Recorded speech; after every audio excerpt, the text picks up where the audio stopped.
good. We're going to get going here. All right. Hey, what's up out there, Kraken fans? Mike, we're outside. We got the fire pit going. I probably don't need the fire on because it's pretty warm, but we're doing it anyways. We got a great guest tonight. Really excited to have you guys along. We're going to talk Pacific Division. We're going to talk Kraken. We're going to talk Sharks. We're just going to have a good time. We're going to get through it quick. It won't take too long. But it's good to see you guys. It's September 1st, and you know what that means. Kraken will play hockey this month. It's been hot, but you could kind of feel the weather change a little bit this morning. That crisp air kind of moved in, and the season transition is upon us. So thanks for joining, guys. We got training camp coming up. KCI preseason kicks off. I'm gonna get adjusted here just a little bit. These outside streams are a little bit unpredictable, but glad to have you along. Got a few people in the chat already, so I want to say hi to them real fast. We got Brian, as usual, saying what's up, go Kraken. Ty, are we there yet? So thanks for joining in, guys. We're gonna have a good time tonight, and I'm really glad to have you along. Like I said, we have a great guest tonight. We want to hear from you guys along the way. Let's talk about all the things Kraken that have happened throughout the summer. And also we're gonna talk about the Sharks a little bit because we got a great guest. Chelena Goldman is here tonight. But if you want to go ahead and give me your predictions from top to bottom in the Pacific, let's hear it. Go, first through last. Who's gonna make the playoffs? And I'll pop your predictions up on the screen as we go, trying to engage with you guys. Gonna take questions and comments for our guests tonight. We'll do the best we can to engage. We got a lot to cover, so we got to keep it moving here because I don't want to keep our guests waiting too long. So without further ado, it gives me great pleasure, as always, to welcome back to the show tonight Chelena Goldman, NHL.com writer and San Jose Sharks correspondent. Let me just turn off my self-view here. And how are you doing tonight, Chelena? I'm doing wonderful. I kind of wish I had your setup right now. It looks gorgeous. Well, thank you very much. It is, like I said, it's a little bit warm, warmer than maybe it should be at this time of year, but that's all right. We're dealing with weather. How are you doing tonight? I'm doing fantastic. It's a balmy 68 in San Francisco right now. This is the time of year to be in San Francisco. This is when all the fog clears, and it's actually gorgeous. So September, October. Just when it gets warm out here, it's time to go back inside and cover hockey. Yeah, that sounds really nice, actually. So I'm very thrilled to have you back again. It's always great to talk hockey. It's September 1st, officially preseason month here. And again, thanks for being here. You were actually my first guest when I got the channel going. So any updates since we talked quite a ways back? I think it was February or actually early March. So any new things going was that on? The last time that we spoke? Oh my goodness, that was so long ago. Well, we talk a lot on Twitter, but obviously the live stream's a whole different deal, right? Oh my goodness, yeah. Oh my gosh, so much has happened just in the sports world, in the hockey world. Yeah, a lot of changes in the Pacific as well, right? Yeah, this will be an interesting season. There's a lot of wild cards going into this season. I'm excited. Okay, so you alluded to it, and I already had this queued up because I was kind of laughing the other day. You posted something on Twitter, and it looks like California's having a heat wave except for San Francisco and the Bay Area. What's going on there? Yeah, that's actually pretty seasonal. That's normal for right now. It's June through August in my part of the city. It's completely socked in with fog. It's like 55 degrees. Everywhere else, it's super duper hot. I usually have to escape to get out of the city to go see the sun. And then this is the time of year where the fog kind of hangs out over the beach, and everywhere else is like broiling hot in the Bay Area. But right where I am in the Sunset by Golden Gate Park, it's perfect. It's good it's good for park weather. So it's been pretty warm here. Today it was about mid 80s. A couple days before that, last couple days before that's been in the 90s.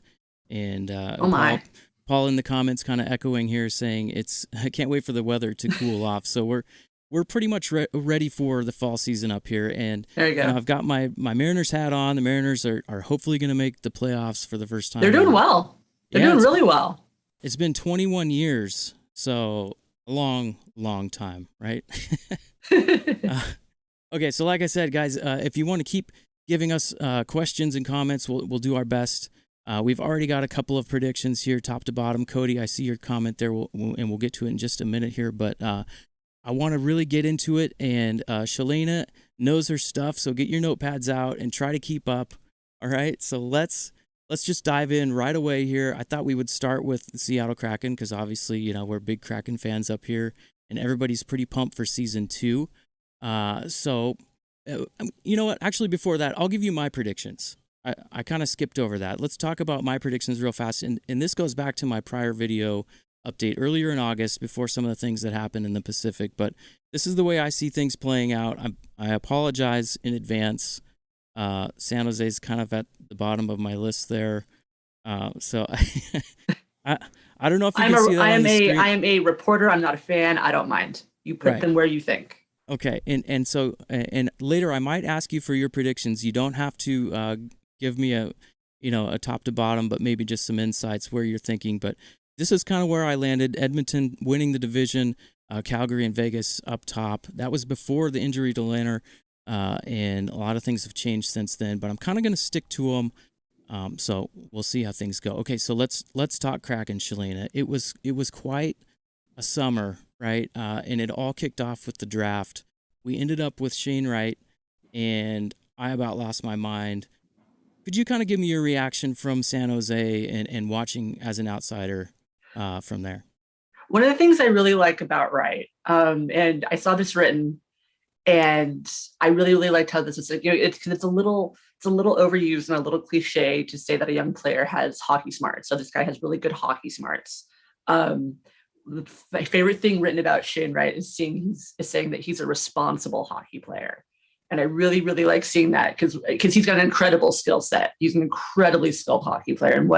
But with the responsibility aspect, which is what when I watched some of his scouting stuff, he isn't a player who makes a ton of mistakes. Can that change when you get up to the NHL level? Of course. And is he absolutely flawless? No, but that is something that I saw with his game that I really like, is that he is a very responsible hockey player. And when you have, and he's incredibly skilled when it comes to moving the puck. So to have a player of that skill set at a young age who isn't going to make those mistakes where they end up in the back of your net a lot, I think that's really important to have. And so I think that just about him, I think he's going to be really, really fun to watch. And he has that kind of dynamic aspect. It's a little McDavid-esque. Where I think when you see him get on the NHL stage, it'll be something where a lot of pieces around him almost seem like they're going slower because he has such a way of moving. And so I'm really stoked to see what he does on an NHL team, in an NHL game. I think he's going to be really exciting for fans to see. Yeah, and a lot of the talk up here is whether or not he's going to make the lineup the first night and stick throughout the year. My opinion, I think that he's going to be up with the Kraken. I'd be surprised if they go, back down to OHL or whatever the circumstances there. It just doesn't seem like it would be super beneficial for him to drop back down to a minor development type year. But maybe some thoughts on that if you have any. I mean, it does happen occasionally where, you bring a guy up right away and he starts maybe, goes like the first month of the season and then maybe does need to go back down for a little bit of conditioning. That, and that does happen sometimes with rookies. It's not that uncommon. And even some of the best rookies have had to do that. They've had to go back down and get a little more season, get a little more time in at a lower level and then come back. And it also depends on the kind of training camp he is. Like his his 21-22 season, he got off to kind of a slow start. I looked at his numbers. By December, he was on fire. But if he's the type of player where it maybe takes him a little bit to get going, then it might be a question of whether or not he makes the opening night roster. Other than that, if he comes in gangbusters in training camp, I don't see why he wouldn't. Yeah, we got a couple of comments too, mentioning Ty Jacobs here saying time in the AHL isn't a bad thing if he isn't prepared. It's a logical next step for Wright. I agree. So, yeah, I totally agree. I'm not very, yeah, I probably should have done a little bit more research on how the contracts work, where he's allowed to go, and this and that. We can get into that maybe different time, maybe on Twitter. But I know there's a lot of rules going up and down, one-way contracts, two-way contracts. Obviously, he's going to be on an entry level. But yeah, I really hope that he does stick. But if you, like you said, if you need to fall back and let him kind of get that development up and down and wherever he ends up. But I think he's going to be a great player. He definitely has that edge and that chip on the shoulder, like we kind of saw through the draft and some of the reaction there. But really excited to see him step in along with Matty Beniers. I'm kind of cycle through a few more of the Kraken transactions here. We brought back Carson Kuhlman. Obviously the big That's a big one. Burakovsky there. 5-year deal and 5.5 per, pretty reasonable on AAV, and pretty talented guy. I'm excited to see what he's going to be able to do. The Kraken power play was not good last year. Maybe he can help that out. Maybe your thoughts on Burakovsky. One of the things about bringing him up, and I would even put Bjorkstrand in there too. They're both coming in to this season off of having career seasons last year. So bringing that in, I think is huge. Kraken also need some depth on the wings. Burakovsky can add that, which I think helps, and the power play as well. He's a really well-rounded player. He's coming from a really fast team in Colorado. I think that's a good aspect fast, to bring to the Kraken. To add some speed in there. Definitely. You can see him being a great asset. And just bringing in Burakovsky and then Bjorkstrand, I think that helps add a little bit of depth. You don't want your lines to be you don't want your forward attack to be too top heavy. That's because if then it turns into you have one line that's out there all the time and nobody else can really do anything. And so I liked this move. I think this could be really good for Seattle. Yeah, definitely. Bring that, and I talked about this a little bit before Twitter and prior videos, just that scoring punch that they didn't have last year, that finishing touch. And, anytime you can add goals to your differential, it's going to help you in the standings no matter what. That's just right. I mean, it's not a very advanced analytic, but the more goals you score, the better you're going to do overall. We'll keep rolling here. There's I had a couple of analytical breakdowns here. The Jay Fresh card and Michael Blake McCurdy there. I'll follow those guys on Twitter. So check those out. I'll definitely leave descriptions or links down in the description there. We also have Martin Jones joining the roster. Guy. Yeah, right? Serviceable backup. Had some great years in San Jose. Definitely didn't end well there, as his scheme struggled a bit. Went to Philadelphia, rebounded a little bit, and so now he's got an opportunity, right? Yeah, I think he did well in the backup role when he was in Philly, which was pretty interesting to see. One of the things with Martin Jones when he was here, because he had a phenomenal 2015-16 season when he first came here. I mean, the Sharks were able to stay alive in the Cup final a lot because of him. He was phenomenal. One thing about him, and maybe this is why he's played well in a backup role, is that he plays his best when there's a fire lit under him. Mm-hmm. He has to have that pressure on him. He's just kind of one of those guys who's very fueled by adversity. And so I think maybe not having the starting role because for a while he didn't really have a good backup. There was a while where Aaron Dell was his backup and was struggling.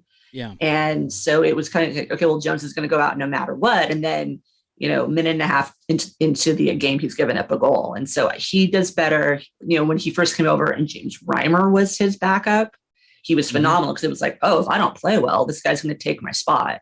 Yeah. I think he does better when there's a bit of an edge. So I think him backing up Grew will be, I think that'll work out well. Yeah, and it's too bad, Chris Drieger went down during the Summer Worlds there, and I think it was ACL, and he's obviously going to be out probably pretty much the whole year. So it does give Jones an opportunity here to step in. Kraken also have Joey Diacord kind of waiting in the wings. We'll see how he goes. He had a couple of rough games with Seattle last year, but he was put in some tough spots, and the Kraken's structurally, their defense wasn't great last year, and lots of circumstantial things there, but we'll kind of see how it goes. Some additional depth signings here: Justin Schultz. Speaking of defense, yeah, right, John Hayden. And the Kraken didn't really do a whole lot on the defensive side other than some depth signings. So we'll see how things go. Seemed like their priority was offense and goals. Koland coming back. And also, obviously, and these are in order. We talked a little bit about Bjorkstrand already, but can't wait to see what he brings. An interesting note here, and this was from the J Fresh card. This guy, he drives two-way, he's a two-way scorer, good at pretty much everything across the board. He's kind of like an analytical darling. And I'm honestly, I'm not the greatest on the analytics side, but maybe just some additional thoughts on Bjorkstrand coming over and the Kraken being able to kind of weaponize the cap space to pick him up. Well, I think that, like as you just said, he has that two-way game. And I also am not somebody that has my head down in analytics, because I have to watch where guys are going on the ice. His two-way game, I don't. You saw a little bit of it in Columbus. I think I think he'll be able to open up the ice more. I think that's something that Seattle's core just didn't have last year, and so this gives them a different dimension. You're just seeing a lot of pieces come in this season that I think just weren't quite there last season, because the team just didn't really know what it was yet in its first go round. Yes. Definitely. I can't wait to see what he's going to bring to the roster. Both of those guys, Bjorkstrand and Burakovsky, it's going to make a huge difference. And really going to be interesting to see how Martin Jones does stepping in as backup. We'll kind of keep rolling here. We brought back Morgan Geekie, the Geek Squad here in Seattle. Everybody loves him. And Kempney, another depth guy, probably not going to be in the lineup every night. But, we'll kind of see how that plays out in training camp and maybe who steps up. Ryan Donato, obviously arcing back to his time with the Sharks, great guy to watch. That energy and that grind that he brings to the game, kind of felt like he found a home in Seattle, but then there was the question of whether he was going to get re-signed or not, and he ends up back here. Maybe a couple thoughts on Donato. He's a workhorse. He's got incredible work ethic, and he really does put that grind into his play. So it'll be a nice balance if you have a fast player like Burakovsky, if you have a big two-way guy like Bjorkstrand, if you have one of those grind guys like Donato, I think that helps round out your offense really well. Rounding things out here, we had Kale Flurry also coming back. His brother got signed elsewhere, and there's some Kraken fans not too thrilled about that, but these are kind of depth, younger guys, developing guys. It's hard, going through that first year. We all had a lot of attachments to those first year players and the identity that they kind of brought to the team and everything posted on the socials. So it's hard to see guys leave, but that's part of the deal. We've seen it, with the Seahawks, the Mariners, et cetera, et cetera. You have to learn how to lose guys, right? And absolutely, it's part of the business. So we'll talk about this a little bit more with San Jose, because they lost a big one, and one of the favorites in the hearts of everyone in San Jose. So let's keep moving forward here. Actually, maybe we'll switch here. We'll go to San Jose, and obviously that's why we have you here, Chelena, because I want you to get into some of the changes organizationally. And obviously, there's a lot of churn on the roster, potentially more coming. We don't know. Probably depends on how they start, right? But kicking things off, we have a new GM, Mike Greer. I remember watching him back in the day. We've talked about this a little bit, but let's kick off the San Jose spiel with right at the top, new GM. What are your thoughts there? So it's so hard to gauge when this happens, especially at the time of the offseason that it did, because they hired him right before the draft, and so it was kind of this whirlwind. Is it actually the offseason yet? type of deal. He went right from doing his introductory press conference like to Montreal for the draft. I liked what he did in the draft so far. He's been just not even just the draft, even in free agency. He's done a lot of work so far. He's already come in and he's like, this is my team now. This team needs to change. I'm going to make changes. This is what I'm going to do. That aspect I really like. I think this is a team that's needed some changes, like some big changes for the last few seasons. And so I like what he's done so far. We still have to see the product out on the ice. There's only so much you can say in the off season. I was very impressed though with the big moves that he made right on the first day of free agency. That was really, really big. And I'm sure that we're going to get into, with Burns and all, and all of that. But one of the things with the previous regime, if you will, is that, and I adored working with Doug Wilson. He was fantastic. One of the things with him was that he held his cards very close to the vest. You never really knew what the team was up to. So you never really knew the moves that they were making. Mm-hmm. So you could be talking to Doug, but something would also still be going on behind the scenes. You wouldn't really know. With Mike Grier, there were like 3 or 4 transactions before we talked to him on the first day of free agency. We get onto the call with him. He was like, just before we start, I'm going to let you guys know, I also did this, this, this, and this. And it was like, oh, okay then. Well, all right. We are in business. So yeah, I mean, and I grew up watching him. So but so far so good. I like what he's done. I also believe, just from that, I believe that if things aren't going fantastically at the start of the season, that he'll make changes pretty quickly as well. Yeah, definitely coming in, putting his initial stamp on the team. He's got that credibility going back to how he played the game and how well respected he is across the league. So I'm excited to see what he's going to be able to do with the organization moving forward. Kind of an interesting arc there. Doug Wilson Jr. Joining the Kraken as a scout. Right. So just kind of an interesting note there.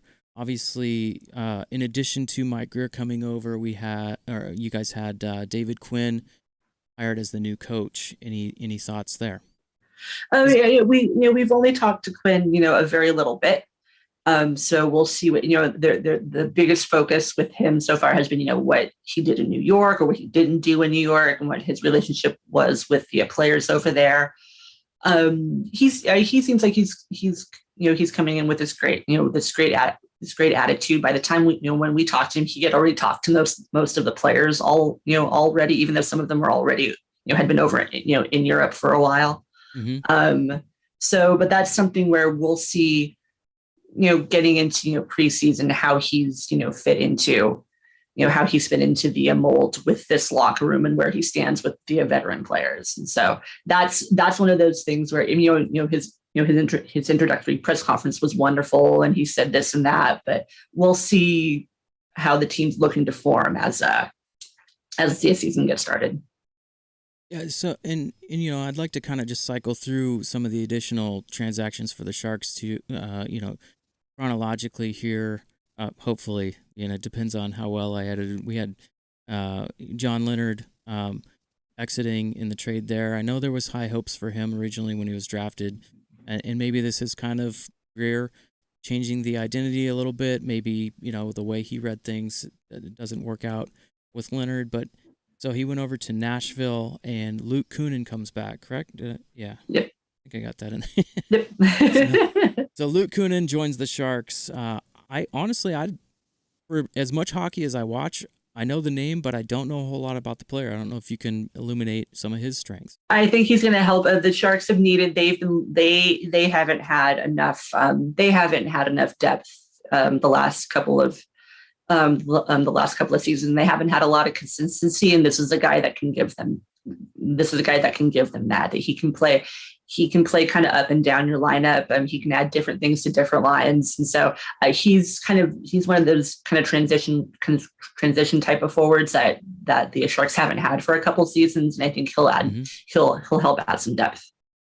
So you came over, it looks like a 2-year, $5 million deal there. So, shorter term, kind of see how it goes. You saw a lot of those, especially in the Pacific Division this year, a lot of 1 year, 2 year, Yeah. prove it type contracts, right? For younger guys and guys, RFA types, and we'll have to see how things develop. Oscar Lindblom comes over. So that's also a 2-year contract. Interesting player there. He's going to, again, bring some additional depth, really bolster. I'm thinking maybe third liner type or maybe better than that. I'm not.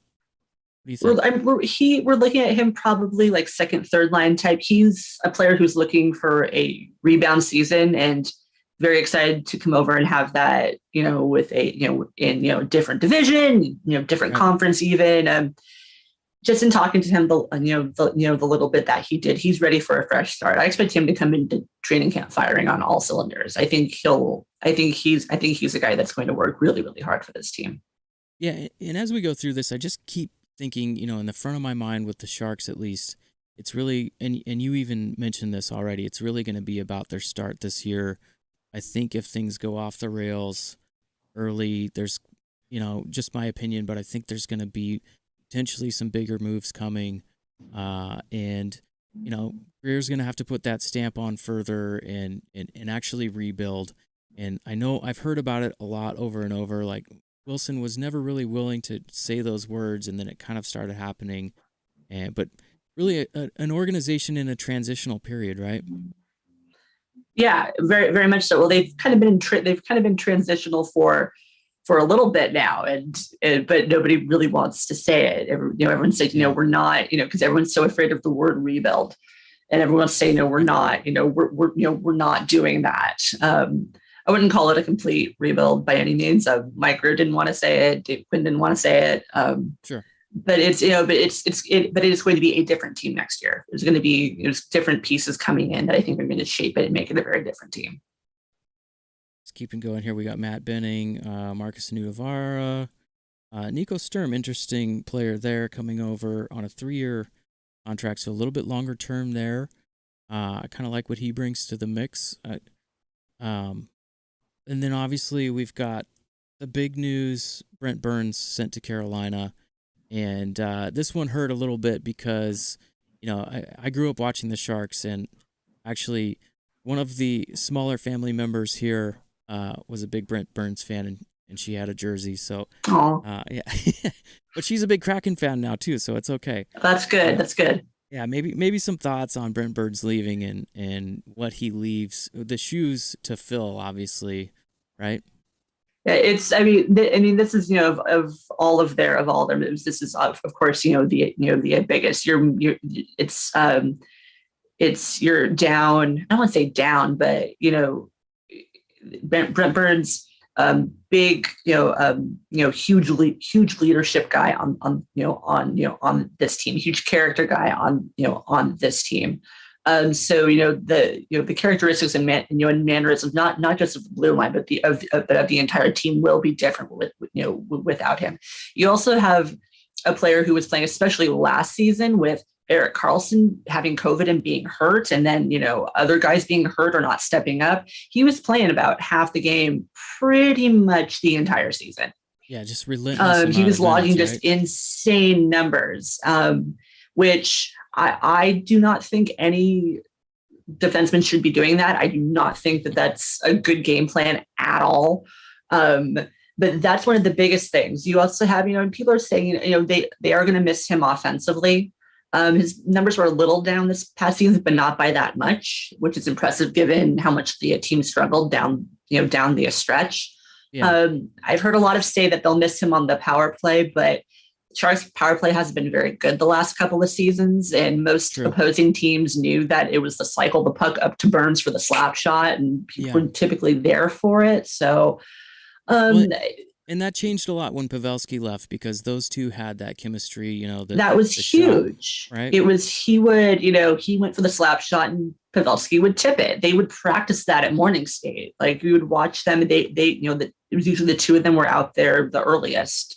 Mm-hmm. And they would, they would skate. It was typically, they'd be out there with their kids for a little bit or whatever. And there would just be the two of them, and be Pavelski tipping the puck and they had that, and just, they have a couple other, the Sharks have a couple other players that who can do that. But there was that chemistry that just wasn't there, and other opposing teams were ready for the Brent Burns slap shot. Why you would want to get in front of his slap shot, I do not know. It looks like it would be incredibly painful, but I think, I think in that aspect, other teams had figured it out. But Mike Grier had a really, really good quote when he was asked, at the end of the day after that trade. He said, it's, and I'm paraphrasing, but it was, you can't have just, it doesn't take just one guy to replace Ben Burns, which is incredibly true. Because you don't want to go from having a Brent Burns who was skating, half of the game to giving all of that to Mario Ferraro or to Erik Karlsson.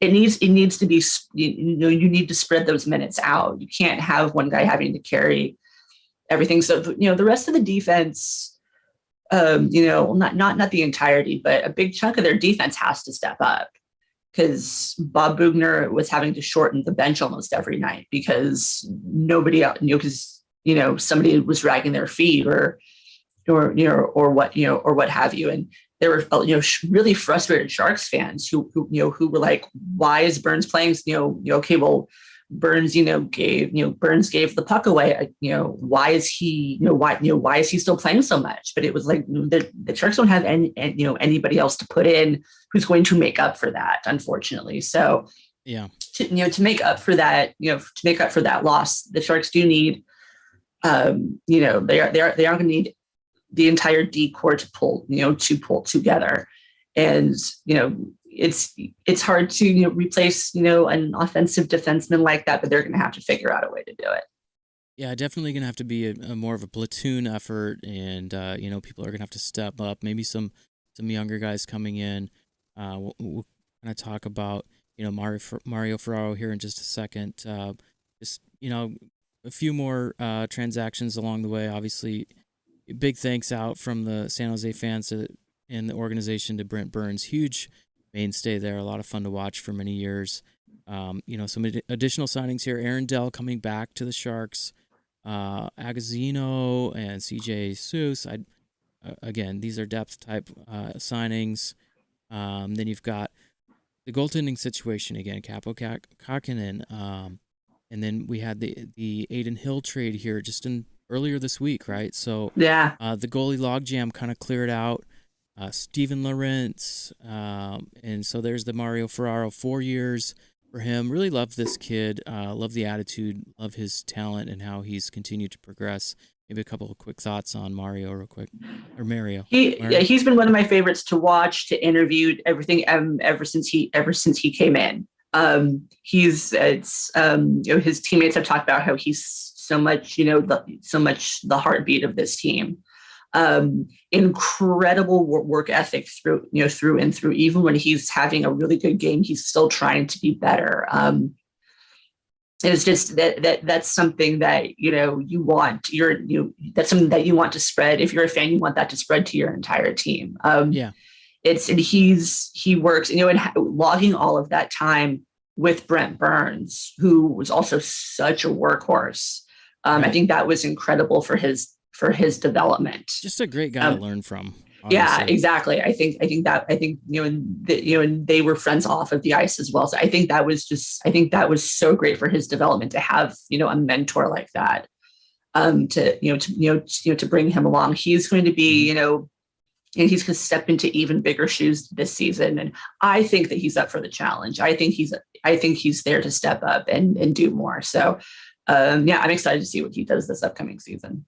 Yeah, like I said, great kid to watch kind of develop over the years, and his game, right up there, improving, and the attitude, potential, leadership role, I'm sure, in the future. We'll have to see how things go, but 4 years for him. And this, I think I have the projected lineups in here. I did want to talk about Noah Gregor, so we'll skip those for a minute. We'll go to Noah Gregor, a pretty impressive here and there in spots. Again, kind of a depth guy. But of course, the other big trade, Aiden Hill going over to Vegas. and this broke on Tuesday, I believe, right? Yes. So you guys had kind of a logjam there. You've got Reimer, Arundel came in, Kakinen, and so it's going to be interesting. Who do you think is going to be the starting goalie for the San Jose Sharks? Well, so it is interesting, and this is also interesting from the standpoint that there's a new coach coming in as well. Because the whole plan last year, one of the big plans last year, since Bob Bugner had already worked with Reimer in Florida, one of the big plans was to have more of a tandem with Reimer and Adin Hill first coming in, because Reimer's, for most of his career, he's been a tandem guy. He's done some of his most solid work as part of a really good tandem. And then Adin Hill got hurt really early. He had a really good start, fumbled, and then came back and got hurt. And then he was super. You knew that he was super frustrated. He couldn't stay healthy. When he did get in there, he caught a couple tough breaks. I don't think the team was always that great in front of him. But Reimer having history with the team already, and he's become a big part of their leadership core as well. Very cool, calm and collected, very glass half full kind of guy. I think he'd kind of, and it was kind of a toss up as to whether Reimer. We talked about this before. I think Reimer's incredibly underrated across the league. He's so solid, and it seems like anytime he does go somewhere, it's just not for that much. It's like, you guys know how great this guy is, right? You do understand.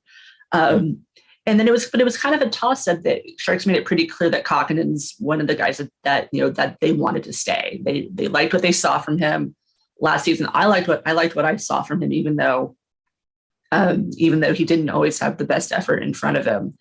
But since both Hill and Reimer both had like 1 year left on contracts, and they're pretty comparable, so it's kind of like, it could have gone either way. For Hill, this could be a fresh start. Since last season San Jose was so frustrating, maybe this is what he needs. Maybe maybe this will be good for him, right? To go to a different spot, and go to a spot where there's going to be quite a bit asked of him, probably, just because definitely. Vegas has a very interesting. Vegas is just kind of in an interesting spot right now. Anyways, not just with goaltending. So it's if you're looking at the Sharks still have way too many goalies, but this narrows it down a little bit more. Yeah, I'm kind of intrigued to see how things go for Adin Hill in Vegas, and we can talk about Vegas here in just a couple minutes. But obviously with Leonard going down, they're going to need somebody to really step up, and maybe it's a 1A, 1B type of situation there. But we'll have to see. They've got a pretty stacked roster, some churn there. Obviously, things have changed quite a bit from the end of the season till now. But yeah, so in general, I mean, I think, and we'll skip a little bit forward here. Go back. But I think, if you look at the projected forward lines here for the Sharks, you've got Hurdle. It's hard to see, but Hurdle and Couture. No, I also don't have my glasses on, so that doesn't do me any favors. Right, we're getting to that age, aren't we? I hate to date ourselves, but that's fine. I've been wearing glasses since I was 3, so you're not dating me at all. It's fine. Yeah, so, and these are from Daily Face-Off. I'll leave links for all that. A couple guys there, Kevin LeBanc, Timo Meyer. These names have all kind of been in that rumor churn last couple of years. Logan Couture, kind of putting it out there like he is the captain, but he's only got so many years left in his prime. So I'm really interested to see how the start goes for the Sharks and what ends up happening here as we progress into the season. I don't know if you want to echo any of those thoughts or speculate. It's not usually good I'm not. to do, I'm not going to lie to you. I'm not doing projected lines before training camp starts. It's just I refuse. It's a dirty business. I hear you. I definitely don't like doing it either. That's why I kind of lean on these websites. Hopefully they've got some depth charts that make some sense, because once you come out of training camp, who knows what's going to happen. Okay, so let's keep moving here. We got to talk about the rest of the Pacific Division. I do have some predictions here, and we'll get to those in just a minute, but let's go on here. Let's talk about Calgary a little bit. Another team with a lot of churn. Obviously, Tkachuk and Gaudreau leaving, big shoes to fill there. But maybe making some lemonade out of lemons as far as what they were able to bring back. Maybe some thoughts on that, and I'll kind of cycle through the transactions as you talk here. Yeah, Calgary, I think, kind of outside of the Sharks, just because they're, just because they have, this whole new, administration coming in. But Calgary is the other team that I think is maybe the biggest wild card in the West because, they lost two of their big identity guys in Gaudreau and Tkachuk, and then. And it's really interesting coming out, going into last season, it was like, okay, what's Daryl Sutter going to do with this team? And they were really good for them, for the majority of the season. They ran up against a much, much hotter team in the playoffs. So then so coming out of that, it was kind of like, okay, well, can he do that with this team again next season? Can he recreate that fire? Can he, boost them again? When you lose those two pieces, especially pieces that have been such a big part of the team's identity for a stretch, that makes it interesting. Now they do have they do have Kadri now, which I think will be interesting. I am interested to see, where he fits in, and they're still a good team. They still have a lot of really good pieces. But when you take those two players out of the equation, I'm very interested to see where they end up. That they're one team where I'm not sure where they'll end up in the standings next season. And I don't love doing, the predictions right, again, before training camp, because you have no idea. And there's always at least one fan that's going to come back in May and be like, well, you said this, and I said this, and I was right. They'll clip this. I have no crystal ball. I'm sorry. Right. But yeah, they're one team where I'm genuinely curious to see how they do, because I'm really not sure. It's very interesting. Yeah, that just looks weird. The Tkachuk. What was that?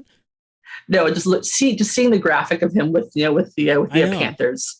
That was like when Joe Thornton went over. It was like, wait, no. What's happening? You took the words right out of my mouth. I thought the exact same thing when I saw this specific picture on their Twitter feed. But where's Joe Thornton gonna end up? That's another interesting topic. But so Calgary definitely, shifting around quite a bit. They tried to fill those shoes. I think they did about as good a job they could, bringing back Huberdeau and now Nazem Kadri in the mix. Yeah. Some other, transactions here. Oliver Shillington, I think that's how you say it. The tricky one. Mangiapane, and there's the Huberdeau signing, 8 years, $10.5 million. Big one as far as AAV, but he's pretty good, and I would be really interested to see, with his departure from Florida, how the mix and the chemistry is going to go in Calgary and who he's going to line up with. There's the Nazem Kadri signing there. Pretty exciting for Calgary fans after they kind of got that gut punch a little bit, losing two of their mainstays for many years, right? Mm-hmm. Absolutely. Yeah, that'll be. Yeah, like I said, that's going to be. I am very curious to see how they show up at the start of the season. John Monahan also traded over to the Canadians there as part of that deal to offload some cap space. They didn't really get anything back except future considerations there. That was to facilitate the Nazem Kadri signing. And again, there's some potential lineups. We're going to skip through all that. Let's keep moving here. My next team that I am projecting to finish at the top, Edmonton, right? Really interesting team. Some villains, some heroes. It's going to be an interesting mix there in Edmonton. I don't know. What are some of your initial thoughts? They kind of hit that brick wall with Colorado in the playoffs, but I think this team has a lot of potential. It feels like Connor McDavid has come into his own, very determined at this point in his career. Yeah, they're also the team that I think will will be top of the division this season. It took them a while. They didn't have a lot to back up McDavid or Draisaitl for so long. They were such a top heavy team, and they're constantly missing like big enough pieces that held them back. Last season was the first season, especially when you had a team like Vegas who toppled. It really gave them some room. They've rounded out really nicely. It took them a really long time to get it together, but McDavid needed more of a supporting cast, and for people not to just sit back and just watch him. And I think he finally has that, which I think is really important, because you can't just have him on the top line, Draisaitl on the second, and be like, okay, fine. But yeah, I think they're going to be really competitive again this year. I think they're going to be a team that's hard to go up against. So Zach Kassian departed there. Really, the biggest thing, and there's the Evander Kane signing, 4 years there for him, and but this is the big one. Jack Campbell comes in. Yeah. Mike Smith out for the season, it sounds like, as far as some of the reports that broke earlier in the summer. But this could be a huge difference maker, and honestly, I didn't think Mike Smith was super consistent and reliable through the playoffs. That might be understating it a bit, but I think this could be a big change, a big addition for them to get to that next step. What are your thoughts on Jack Campbell? I totally agree. One of the things that they were missing over the last several seasons, that they didn't really have consistent goaltending. They had guys that were good enough, but they were more about outscoring their problems. Campbell's resume so far is really solid. So I think they're getting a guy in. I think they're getting a guy in net there that's going to give other offenses a ton, a lot more trouble. Where playing at Edmonton, it used to be, okay, this might be a high scoring game. I think you're going to see more low scoring games going up against a good goaltender like that.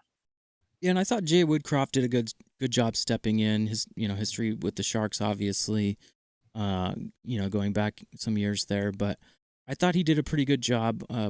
Maybe kind of just shifting things up a little bit structurally, some different emphasis on things on how they're doing things there in Edmonton. I think he's a good change of pace type of coach. I think he's got the ear of the room there, seems to have a pretty good rapport overall in that market. So I think that's a good change there and a good fit as far as head coach goes. Really interested to see how the Oilers are going to do. They're my pick to win the division. Again, it's super early, but they just seem like they have that potential that's there, and they might be a really tough team to stop. If they can kind of clamp down defensively, get better goaltending, and that scoring punch is always going to be there, right? With Connor McDavid, Leon Draisaitl, et cetera, et cetera. So, quick look here. Next team I wanted to talk about, Los Angeles Kings, right? So, they are that team that kind of surprised everybody last year and got into the playoffs.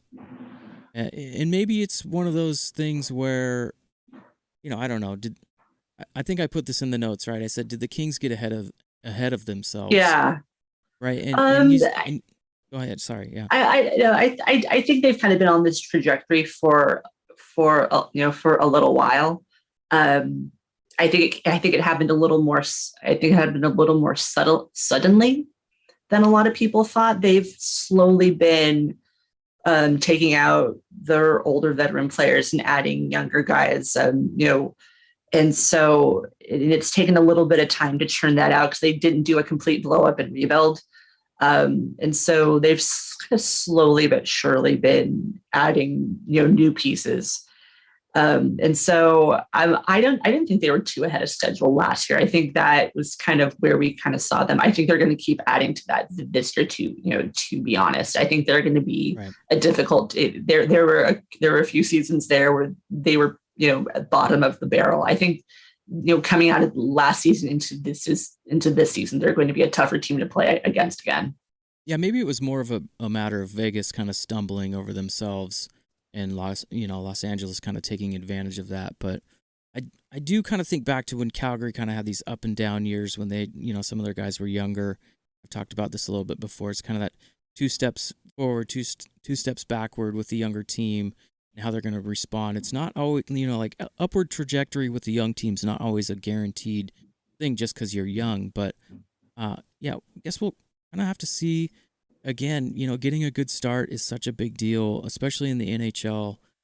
Really excited to see what they're going to do. They obviously bring over Kevin Fiala, dynamic scorer and player there. A couple of thoughts if you want to add on to that. This is one of those pieces where I think they're going to be where I think they're going to be more dangerous. Big scoring forward. I think one of the things with LA kind of coming out of their cup years was that their forward attack was aging and they weren't quite as dynamic, and so you're bringing in a guy who isn't super duper young but has the experience, and I think that's kind of something that they've been lacking for a little bit, and that's something that Fiala can add.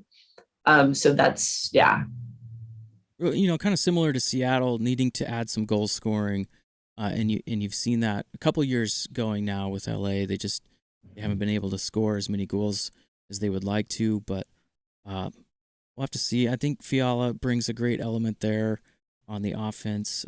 They re-signed Adrian Kempe. I believe that was a 4-year deal. 4-year extension for him. Great player, keeping him in the mix a little bit longer term. And then as we cycle through, some of these other extensions, in-depth signings, kind of those 1-2 year, and that's kind of soup du jour across the Pacific and the league, really, as these teams try to figure out which way they're headed, right? Alex Edler there, extended. That's a 1-year deal for him. Brendan Lemieux, Claude Lemieux's son. So kind of a prove-it deal for him as well. He kind of, started out real well, maybe didn't have some of the best shifts here and there, and so he's back, 1-year extension. I have to see how he does. I'm kind of curious about Lemieux. Yeah, you can tell just and even just cycling through as we're seeing it all on the screen, all of the guys that they've extended. So they've clearly found a formula that they like with a lot of these guys. So now it's a matter of seeing, so do they keep trending upward? Was last year was last year in the right direction type of thing? But I genuinely think it is. I think they're going to be really good. Of course, Dustin Brown headed to retirement. So, kind of the adversary of the Sharks for many years. Still remember the collision with Hurdle there going back. Some bad blood there. But, congrats to him. Great career. Dustin Brown. Ducks also going, similar. They're going to lose. Sorry about that. Having one of their stalwarts retire. So actually Vegas is next. So let me skip over to Vegas here before we get into Anaheim. I want to just talk about them a little bit. Obviously they have potentially a big drop off with Robin Lehner going down. Max Pacioretty headed out of town over to Carolina as well. So a lot of guys kind of, bigger names exiting the Pacific Division with Burns and Pacioretty, Gaudreau, etc. So I don't know, what's kind of your feeling with Vegas as they head into this season? Obviously, they had to shed some cap, trying to bring a few guys back and sign some of the younger guys and deal with the goaltending situation. Well, what's so interesting, one of the things with Leonard going down for the season, I think one of the things that was hard for them last season was that he was so in and out of the lineup, and they didn't always know if he was healthy enough to play. And I think that kind of made it difficult to make some of those decisions. But last season, it wasn't even just about Leonard. It was last season was the reveal that that Vegas isn't the big wall that can't be broken. Their big, multiple big pieces got hurt, and they weren't able to make up for it. Pacioretty got hurt. He was in and out a couple times. Mark Stone, it cannot be understated how important Mark Stone is to that team, because Yeah. It's between him being out, and he and Pacioretty going out was just the tip of the iceberg for them. That team could not stay healthy, and the pieces that they had couldn't make up for it. It was always talked about how deep this team was and how, they can roll 4 lines and it's so great. But once guys were starting to, a couple of your big pieces get hurt, and even having Jack Eichel come in. Eichel had just come off a surgery, so he did good for a guy that just had his spine, surgically repaired. But he's not going to lead, this juggernaut Pacific Division team. I think one of the big things for them coming, I'm sorry, what? Definitely going to need some time for him to kind of adjust and right. He came in. Got to give the guy credit. Like, he did a pretty darn good job for having the discs in his spine worked on. But it's. I think I think that he'll be better coming into this season, having the off season to rest and kind of get. But I think the biggest thing with them is going to be their health this year, which is kind of what makes them kind of a wild card for this season as well. Not as much as, say, a team like Calgary or San Jose, but it's the thing with Vegas is like, okay, well, now other teams can see, like, if they're not healthy, they can and will be beaten. And I think that's going to be a big thing for them. Can they establish that dominance, early in the season before people start dropping like flies? Because that's huge. Or, have these signings been enough to sort of fill those holes in? And kind of, echoing what you mentioned here just a minute ago, I really think, the key here is Mark Stone. Can he stay healthy? Which this tweet's kind of funny too. Which Mark Stone is you today, and why? Well, what version of Mark Stone are the Vegas Knights going to get consistently? And can he put them on the shoulders, similar to Connor McDavid up in Edmonton? And they're gonna have to get through a lot of these changes. Definitely gonna have some younger guys in the lineup. Gonna have to deal with the goaltending and see where they go. But I still am going to kind of stick with my pick on Vegas. I think that they're going to have a little bit of a bounce back, maybe be about in the same spot as they were before, but pretty intriguing set of circumstances there. Obviously, the injuries last year, and, there's talk about potentially some manipulation on the cap side of things just because they were so strapped, but don't need to get into all that. But it definitely happens. GMs and organizations know how to do that. To their advantage. It's not just Vegas. Lots of people know how to do that in the league. So it's easy to single them out when they're cap strapped, but it definitely happens. We've seen it in Tampa as well. So let's talk about the Canucks a little bit, right? So this is a team that, honestly, really the biggest news I could talk about here is kind of the JT Miller situation. Is he going to be back? Other than that, it's been a pretty sleepy offseason up there. Yeah, they've been pretty quiet, which is so interesting coming off of, because they had a pretty interesting season with Bruce Boudreau coming in, and right. And they got this nice shot in the arm, and started playing well. So kind of interesting. Then going into this offseason, they're not really hearing a whole lot. So the thing with JT Miller, I've already seen there's, so many, rumors trending already that he's going back to New York, and it is like, and so it is, if the Canucks, sure there's one for Toronto, right? There's always a rumor that somebody's going to Toronto. always. But they're a team where it took them a couple of seasons for some of their young guys to to really solidify themselves. Well, Brock Besser was definitely one of them. And I think they kind of found their footing a little bit, this past year. So if it's like, it's kind of one of those things, as long as they don't let the JT Miller rumors, bog them down, I think they'll be fine. Yeah. I think they'll be kind of a middle of the pack team this year.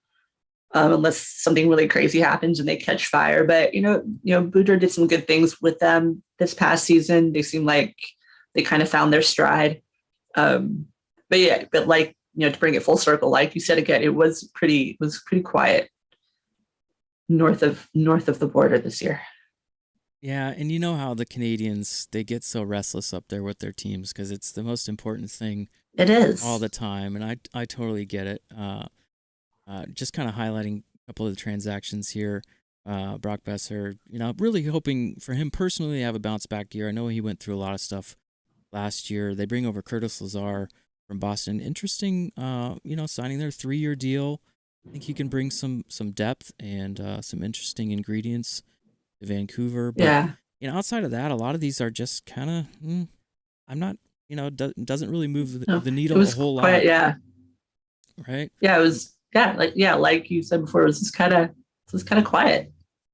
I'm okay with that, honestly. I think the Kraken are gonna give the Canucks a little bit more jam this year. I think that they didn't, like, we've all been kind of hoping, and I've talked about this if you've watched the channel before or others watching. I don't think that the rivalry developed the way that everyone thought it would with the Canucks right away. Sometimes that takes like a playoff series or maybe a home and home during the season or some sort of drama here to kind of ratchet it up. But I do think Seattle's going to be a little bit more competitive. They lost every single game to the Canucks last year, so I don't know. As an outsider, maybe some thoughts on the rivalry there. Well, that's kind of how that's kind of how the Sharks Golden Knights rivalry kind of boiled up so quickly, was because the Golden Knights came in right when LA dropped off. Yeah. And the Sharks Kings rivalries, it's that's the big one. So so that's kind of, I mean, I think Vegas is kind of everybody's rival because they're that team. But that's how that rivalry started, was because LA had completely dropped off and they were at the bottom of the division, and it wasn't really fun anymore. So if if it is something where Seattle can be more competitive and play up to Vancouver's level, then absolutely. Or it could be something completely different where an incident can happen in one game.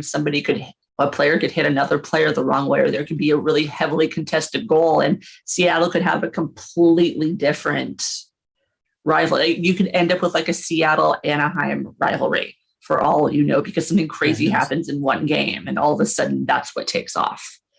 You never know. Organic rivalries are funny like that. Honestly, some of the games I went to last year at Climate Pledge Arena. By the way, you didn't make it up last year, did you? I did not make it up last year. So this year, hopefully. All right. But so a couple of the games I went to happened to be the Edmonton Oilers, and it did seem like there was definitely something there. The energy in the crowd was just a little bit different those nights. So something to keep an eye on. I know obviously Edmonton is probably a little bit out of the Kraken's range as far as being able to challenge in the division, but definitely felt like there was some fireworks there at times with that matchup. Let's talk about Anaheim next year. All right, we'll keep moving. Don't want to keep you too long. I know got to get into that Thursday evening and chill out a little bit, but Anaheim, they had some pretty impressive prospects at the World Juniors. They've made some additions here in the offseason. Frank Vetrano, one of them. I really love Frank Vetrano. I know he's not, I don't think he's like an analytical darling, but he has an absolute cannon of a shot. He's really fun to watch. And I don't think he gets as much credit as he's necessarily due. At least not out here. He hasn't. A couple times I watched him, I was like, oh wow, you're a very, very fun player to watch. So in the end, going on kind of the, they're going through, Anaheim's going through a bit of a transition right now. So bringing in a dynamic guy like Vetrano, I think will be good for them. And they also brought over another New York Ranger, Ryan Strome, on a 5-year contract. So, committing a little bit longer term there as some of the younger guys develop, Trevor Zegras, et cetera. Also on the cover of Madden with Sarah Nurse. That's right. Cool. I know there's always a huge debate about the cover, but I thought it was great. It had, kind of the California vibe going there. Yeah. But, some additional depth signings here. We don't have to go too far. There's their draft pick, Nathan Gaucher, and John Klingberg, also the That's other a big, biggie. right? So it comes over on a 1-year deal, capitalizing maybe as far as value, not so much term, putting it on himself to kind of go prove it, get another contract next year. Maybe your thoughts on Klingberg? Um, I'm not going to lie to you. I actually don't know all the ins and outs of his contract down there. So I'm not sure where the whole thing with the 1-year deal. I'm not entirely sure on that. I really like John Klingberg's game. I liked how it fit down in Dallas. I'm not sure how it's going to fit in Anaheim. Yeah. I am kind of curious to see how that plays, especially. But again, they're kind of a team in transition. So right. I don't know. We'll see how that plays out down there. Yeah, there was a lot of talk about him coming up to Seattle. Apparently, it didn't end up being the right fit as far as what Ron Francis wanted to do. It was a $7 million contract as far as what my notes say here for that 1 year. But honestly, as a Kraken fan, I wasn't super high on Klingberg joining the team, but I don't have maybe the best in-depth research on John Klingberg. I just didn't feel like a real great fit. I have definitely watched him in Dallas, but we'll have to see how it develops there in Anaheim. I think they are definitely on that right trajectory, like we've talked about with some of the other teams in the Pacific, just that younger chemistry and the makeup of a lot of these teams. It's going to be really cool to watch how things change and progress in the Pacific over the next couple of years. And seeing, like the Sharks, we're so used to them making the playoffs, maybe not the last few years, but it's similar to like we're so used to the Mariners not making the playoffs. It's just it happened for so long, over and over and over. But now that changing of the guard has happened. A lot of guys have left the division, and a lot of churn, right? In general. So just going to take a quick look here at cap space. And this, it's not perfect, but it's close. Anaheim, obviously, with the most there. So they've got a little bit of room to maneuver here as the season goes. The Flames, they've got a little bit, just right around $1 million in cap space. Oilers are a little bit over the cap. I think that'll change as we get through training camp. I don't know. Do you have any thoughts as far as cap space and what teams are going to do as we kind of progress through the season and towards the trading deadline later in February? Like I said before, it's having those discussions right before training, especially at this point, right before training camp, is really hard to do because at this opening of free agency is when you see your most action during the summer, especially in that first like week or two. Right now, before camp, there's usually a bit more of a lull, so it's a little more difficult to determine once camp starts getting underway. That's where you'll see more shift. But yeah, as of right now, it's kind of those are just kind of numbers on the screen, right? So okay, now I kind of wanted to get your take on. I'm not gonna like put you on the spot as far as like what are your top to bottom predictions, but I do kind of want to hear what your thoughts are. And maybe before we do that, take a quick look at last year's standings, and then I'm gonna pop up a couple of the users, or not the users, but the guests here on the stream and what they thought. But obviously last year we had Calgary on top, Edmonton second place, and Los Angeles there in third. Vegas kind of disappointed. And, down towards the bottom, Vancouver, San Jose, Anaheim, Seattle. Personally, I kind of see San Jose taking a step backward, but it may depend on how they start. Like we've talked about, I do see Seattle maybe stepping up a little bit in the standings. We'll kind of have to see how it goes. So let's just a couple of predictions here. Cody here says he's got Oilers, Flames, Kings, Knights, Kraken, Ducks, Canucks, Sharks last. Yeah, okay. So that's kind of his thoughts. Paul saying it's going to be a great year for the Kraken. I think they'll make it to the playoffs, but not sure how far they'll go. So he's thinking that the Kraken are going to make the playoffs. I'm on record that they are not. Bold prediction, Paul. Yeah, I think it's a pretty tall task as far if you just break down how many wins they would need to add year over year. Just the math doesn't make a whole lot of sense to me, but I do appreciate the prediction, Paul, and we'll see. I like the positive outlook there. Josh kind of agreeing with Cody as far as his predictions. A couple other comments here.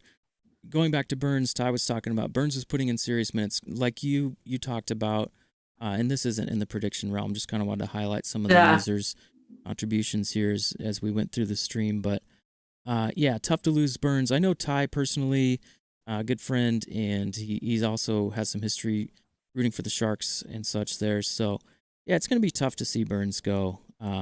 Really love watching him over the years, but I am excited to see what he's going to do in Carolina. See if there was any more predictions here. Oh, he was saying Logan Thompson also, a lot of potential with Robin Leonard out. So, okay. So those are kind of the thoughts in the chat room, at least. I don't know. Who do you see kind of bubbling to the top of the division here?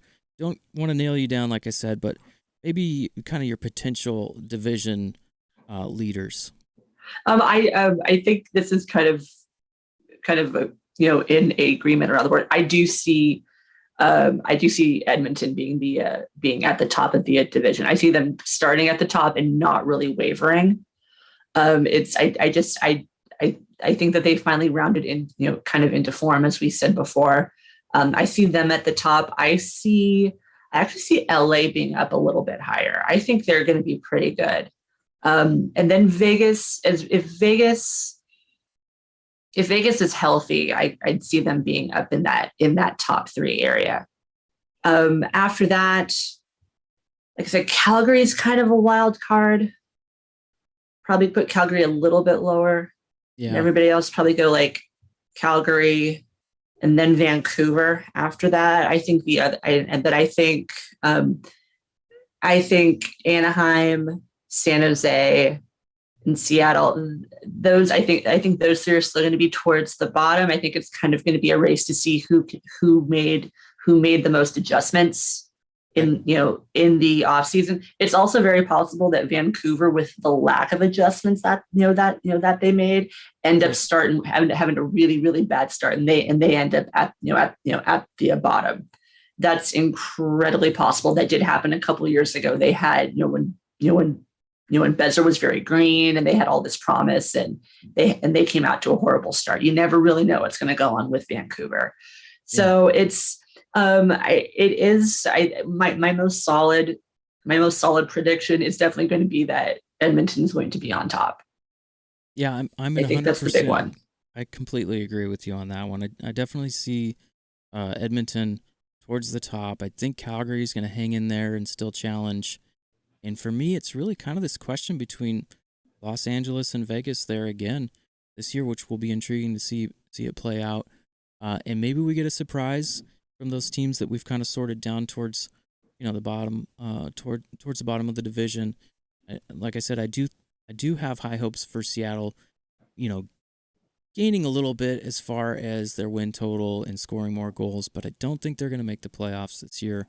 Still a little bit of ways off for them, but we'll see what happens. I'm excited to watch their young guys come up and the team improve in this market here in the new expansion team. But Chelena, thank you so much for being here tonight. It has been wonderful to have you along. I don't know if you any shout outs that you want to give to friends, viewers, or I don't know, any final thoughts?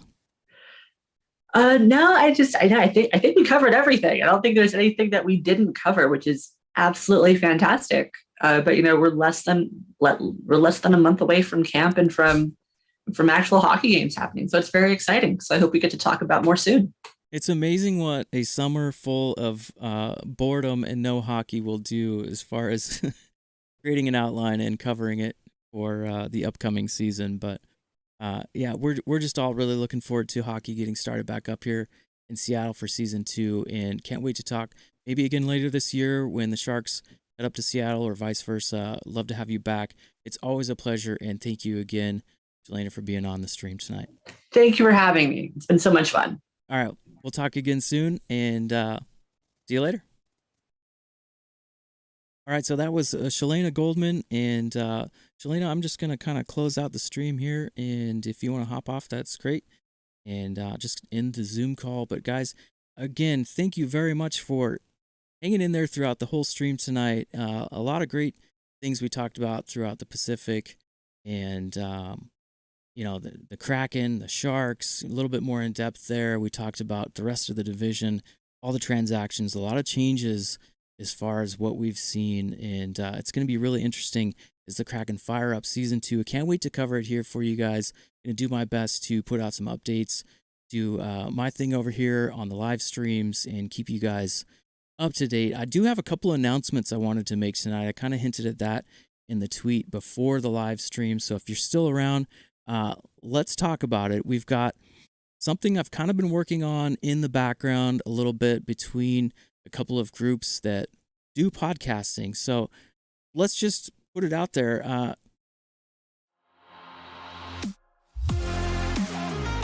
How would you like to see a Kraken podcast trivia battle? I mean, it sounded like fun to me, and I reached out to these guys. What Lies Beneath versus Emerald City Hockey. They are going to hop on the stream here sometime during preseason. We're still working on nailing down the dates, but I can't wait to see these guys battle each other. We're going to do a little bit of a variety trivia game, some hockey questions, some non-hockey questions, and can't wait to do that. And I'm really excited. Shout out to those guys. Also going to have, hopefully, Brandon from 32 Crew drop by during that stream and potentially do a little bit of a giveaway from myself, and we'll see if the other guys want to get involved with that. But yeah, so Ty already chiming in, ECH will dominate. So again, we're gonna do a little bit of a mix. Because obviously Jeff and Joey, maybe they don't have the in-depth hockey knowledge like the guys at ECH do, but we'll throw some questions both ways here, and we'll see how it goes. But if you, yeah, it sounds like Ty's hedging towards ECH already. Cody, pretty pumped up about that, and Josh also chiming in saying yes. Cody, thanks again with the compliment there. Keep up the good work. Just trying to do a little bit something different here on this channel, and I love bringing these live streams to you guys. Josh also mentioning ECH crushes on trivia, but What Lies Beneath will bring the crazy. So yeah, exactly. Ty mentioning we've got to equalize with the non-hockey content. So I might enlist some of you in the background to submit some of your potential trivia questions. I can kind of play off of that and figure out how we're going to stump these guys. It should be a lot of fun, and hopefully we can do some good stuff for the community. Some of the emphasis here recently has been on, doing some collaborations, and I think this is a great first step out there between these guys. Everybody's two favorite, well, maybe not favorite, but there's some really good podcasts. I don't want to leave out Sound of Hockey because they are mainstays and they are incredible. Obviously, Release the Show, What Lies Beneath, Emerald City Hockey. They're all doing a great job, and I get to be a small part of this too. We got the 32 Crew doing their thing over there as well. There's just so much going on in this market, and it's really exciting. So tune in for that later, leading into the preseason.